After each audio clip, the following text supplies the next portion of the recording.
సినీ ఇండస్ట్రీలో స్టార్ హీరోయిన్‌గా ఎంతో మంచి సక్సెస్ అందుకున్న వారిలో నటి ఇలియానా ఒకరు. వైవీఎస్ చౌదరి దర్శకత్వంలో రామ్ పోతినేని హీరోగా నటించిన దేవదాసు సినిమా ద్వారా హీరోయిన్‌గా తెలుగు ప్రేక్షకులకు పరిచయమయ్యారు.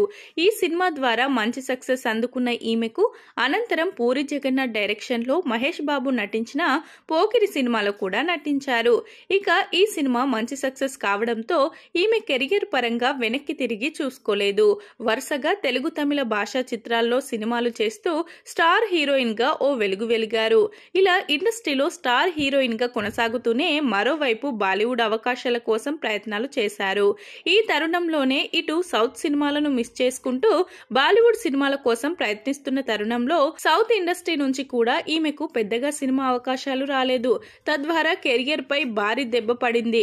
దీంతో ఇండస్ట్రీకి కూడా ఈమె దూరమయ్యారు. ప్రస్తుతం పెళ్లి చేసుకుని ఒక బిడ్డకు జన్మనిచ్చి తన వైవాహిక జీవితంలో ఇలియానా ఎంతో సంతోషంగా గడుపుతున్నారు.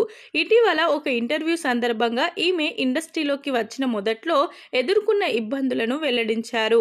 తాను ఇండస్ట్రీలోకి వచ్చిన మొదట్లో చాలా మంది తనని మానసికంగా లైంగిక వేధింపులకు గురి చేశారని తెలిపారు.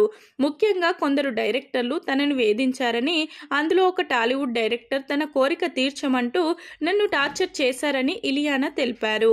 ఆ సమయంలో ఆయన టార్చర్ భరించలేక సూసైడ్ చేసుకోవాలని కూడా భావించాను, కానీ ఆ సమయంలో నాకు ఫ్యామిలీ గుర్తొచ్చిందని, ఓ వ్యక్తి కోసం నేను చనిపోవడం ఏంటి అని ఆలోచించి నా నిర్ణయం మార్చుకున్నానని ఇలియానా తెలిపారు. ఇలా టాలీవుడ్ డైరెక్టర్ అని చెప్పిన ఈమె ఆయన పేరు చెప్పకపోవడం గమనార్హం.